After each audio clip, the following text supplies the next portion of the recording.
तो चलिए पहले प्रश्न के साथ हम शुरुआत करते हैं। पहला प्रश्न है हमारा, प्रकाश के परावर्तन के कितने नियम हैं? ए ऑप्शन है हमारा 1, बी ऑप्शन है 2, सी ऑप्शन है 3, डी ऑप्शन है 4। मैं आपसे बता दूं ये प्रश्न 10 साल में 7 बार पूछा जा चुका है। मतलब काफ़ी ही ज़्यादा इम्पोर्टेंट क्वेश्चन है कि प्रकाश के परावर्तन के कितने नियम हैं। तो प्रकाश के परावर्तन के 2 नियम हैं, ये आपको याद रख लेना है। तो हमारा बी ऑप्शन बिल्कुल ही सही हो जाएगा। आइए देखते हैं दूसरे प्रश्न को। दूसरा प्रश्न क्या बोलता है, किस दर्पण में केवल काल्पनिक आभासी प्रतिबिंब बनता है? जल्दी से बताइए, किस दर्पण में केवल काल्पनिक आभासी, मतलब काल्पनिक का मतलब आभासी प्रतिबिंब बनता है? ए ऑप्शन है समतल में, बी ऑप्शन है उत्तल में, सी ऑप्शन है अवतल में, डी ऑप्शन है समतल तथा उत्तल। तो जल्दी से बताइए किस दर्पण में काल्पनिक प्रतिबिंब बनता है? तो जो हमारा अवतल समतल और तथा उत्तल दर्पण होता है ना, इसमें काल्पनिक प्रतिबिंब बनता है। तो जो हमारा डी ऑप्शन होगा वो बिल्कुल ही सही हो जाएगा। आइए देखते हैं तीसरे प्रश्न को। तीसरा प्रश्न क्या बोलता है, दाढ़ी बनाने में किस दर्पण का उपयोग किया जाता है? जल्दी बताइए। जो हजामत बनाया जाता है, ये भी प्रश्न काफ़ी ही बार पूछा जा चुका है कि हजामती शीशा को क्या कहते हैं, किस दर्पण का उपयोग होता है उसमें? तो हमारा ए ऑप्शन है समतल, बी ऑप्शन है उत्तल, सी ऑप्शन है अवतल, डी ऑप्शन इनमें से कोई नहीं। तो जैसे ही आपको ये प्रश्न दिखे उसमें आपको ऑप्शन में खोजना है कि अवतल कहाँ लिखा है, उसी पे टिक मारना है। तो जो हमारा सी ऑप्शन होगा वो बिल्कुल ही सही हो जाएगा। दाढ़ी बनाने में अवतल दर्पण का उपयोग होता है। तो हमारा सी ऑप्शन बिल्कुल ही सही हो जाएगा। ये देखते हैं चौथे प्रश्न को। चौथा प्रश्न क्या बोलता है, स्वस्थ नेत्र के लिए स्पष्ट दृष्टि की न्यूनतम दूरी कितनी होती है? जल्दी बताइए। जो मतलब हमारी आँखों की न्यूनतम दूरी कितनी होती है अगर आँख नीमन हो तब? तो ए ऑप्शन है हमारा 25 मीटर, बी ऑप्शन है 2.5 सेंटीमीटर, और सी ऑप्शन है 25 सेंटीमीटर, डी ऑप्शन है अनंत।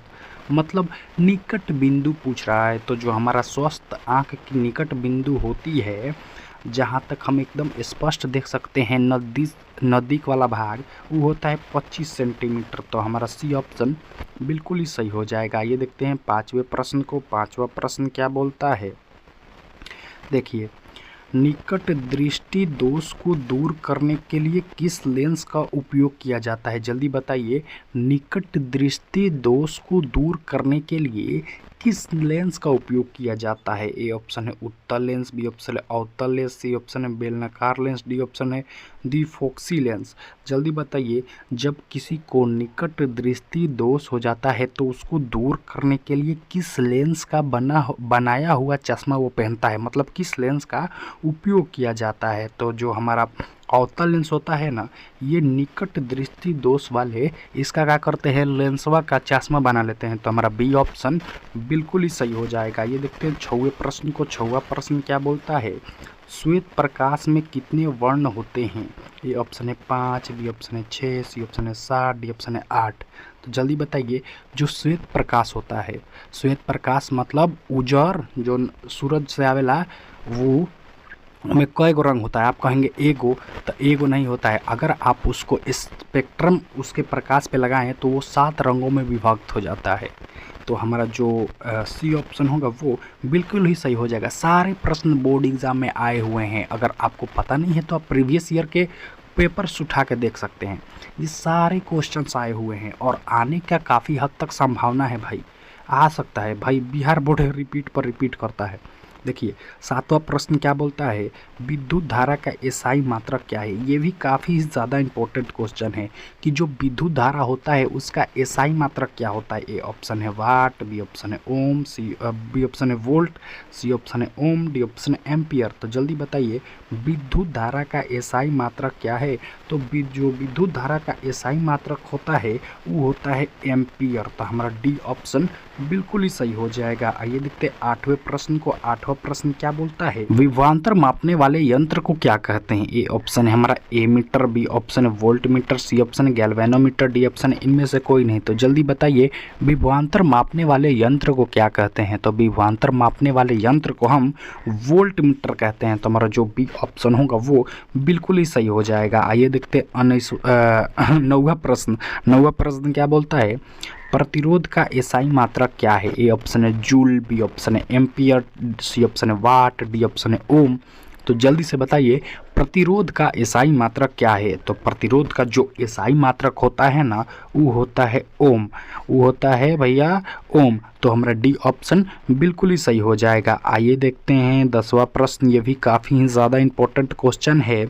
विद्युत बल्ब का तंतु किसका बना होता है। जो विद्युत बल्ब में तंतु होता है ना, फिलामेंट हैंगनी रहता है, हैंगनी हई दूगो तिरवा खानी, वो किसका बना रहता है।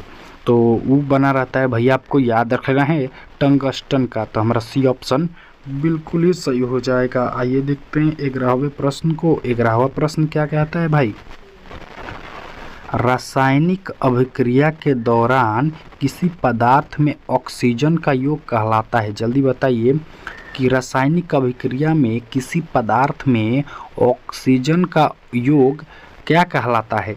तो किसी पदार्थ में रासायनिक अभिक्रिया के दौरान ऑक्सीजन का योग भैया उपचयन, ऑक्सीकरण, नाम से बुझा जा रहा है भैया ऑक्सीकरण हो रहा है।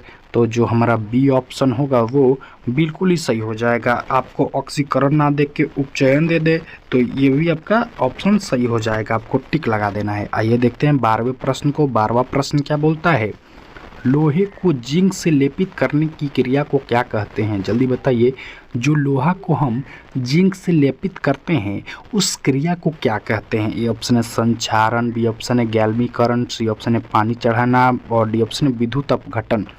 तो जल्दी से बताइए लोहे को जिंक से लेपित करने की क्रिया को क्या कहते हैं। तो गैल्वेनीकरण करते हैं। तो हमारा बी ऑप्शन बिल्कुल ही सही हो जाएगा। आइए देखते हैं 13वें प्रश्न को। यह भी काफ़ी ज़्यादा इंपॉर्टेंट क्वेश्चन है, केमिस्ट्री से है भैया। देखिए शुद्ध जल का पीएच मान कितना होता है। जल्दी बताइए शुद्ध जल का जो पीएच मान होता है वो कितना होता है। ए ऑप्शन है 6, बी ऑप्शन है 7, सी ऑप्शन है 8, डी ऑप्शन है 9। जल्दी बताइए शुद्ध जल का पीएच मान कितना होता है। तो जो शुद्ध जल का पीएच मान होता है ना वो 7 होता है। कितना, 7। और 7 से जितना कम होगा वो होगा अम्लीय।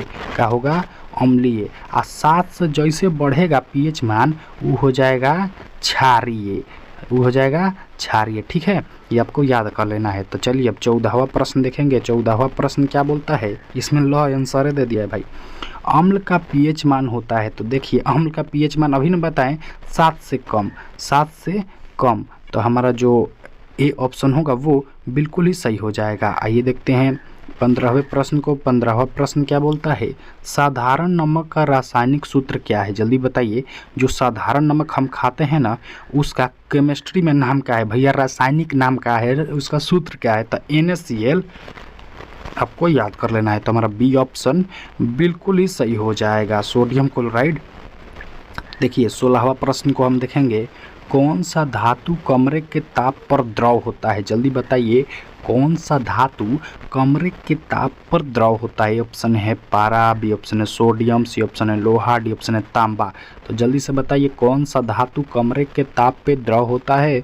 तो जो पारा होता है ना वो कमरे के ताप पे द्रव के रूप में पाया जाता है। तो हमारा ए ऑप्शन बिल्कुल ही सही हो जाएगा। आइए देखते हैं 17वें प्रश्न को। 17वें प्रश्न क्या बोलता है, सबसे कठोर प्राकृतिक पदार्थ कौन सा है। जल्दी बताइए जो सबसे कठोर प्राकृतिक पदार्थ है वो कौन सा है। ए ऑप्शन है सोना, बी ऑप्शन है लोहा, डी ऑप्शन है हीरा, डी ऑप्शन है ग्रेफाइट। तो जल्दी से बताइए सबसे कठोर प्राकृतिक पदार्थ कौन है। तो हीरा जो होता है वो सबसे ज़्यादा कठोर प्राकृतिक पदार्थ है अभी तक। तो हमारा सी ऑप्शन बिल्कुल ही सही हो जाएगा। आइए देखते हैं 18वें प्रश्न को। 18वां प्रश्न क्या बोलता है, आधुनिक आवर्त सारणी में वर्गों की संख्या कितनी है। जल्दी बताइए जो ये आधुनिक वर्ग सारणी है इसमें वर्गों की संख्या कितनी है। तो इसमें वर्गों की जो संख्या है वो है 18। आपको याद कर लेना है, कहीं लिख लेना है, एकदम दिमाग में छाप लेना है भाई। यह सब क्वेश्चन में आएगा परीक्षा में, देख लीजिएगा। देखिए 19वां प्रश्न क्या बोलता है, पौधों में वाष्पोत्सर्जन किस भाग में होता है? ए ऑप्शन है जड़ में, बी ऑप्शन है तना में, सी ऑप्शन है पत्ता में, डी ऑप्शन है फूल में। तो जल्दी से बताइए, पौधों में जो वाष्पोत्सर्जन होता है वो किस भाग में होता है? तो जो पौधों में वाष्पोत्सर्जन होता है वो होता है पत्ता में। तो हमारा सी ऑप्शन बिल्कुल ही सही हो जाएगा। आइए देखते हैं 20वें प्रश्न को। 20वां प्रश्न क्या बोलता है? मानव हृदय में कितने कोष्ठ होते हैं? जो मानव का हृदय होता है उसमें कई गो चेंबर होता है? ए ऑप्शन है 2 गो, सी ऑप्शन है 8 गो, और सी ऑप्शन है 1 गो, और डी ऑप्शन है 4 गो। तो जल्दी से बताइए, मानव हृदय में कितने चेंबर होते हैं? तो जो मानव हृदय में भैया चेंबर होता है वो होता है 4 गो, 4 गो कोष्ठ होता है। तो हमारा डी ऑप्शन बिल्कुल ही सही हो जाएगा। इसी के साथ आज के वीडियो की समाप्ति करते हैं। आप कमेंट जरूर कीजिएगा आपका कितना सही हुआ, क्योंकि ऐसे ही क्वेश्चन आपके बोर्ड एग्जाम में आएंगे। और हाँ, हम फिर कल आएंगे एक नए सब्जेक्ट के साथ, उसका ऑब्जेक्टिव लेके। तो सब्सक्राइब करना ना भूलें हमारा चैनल सीधा क्लास जी। धन्यवाद।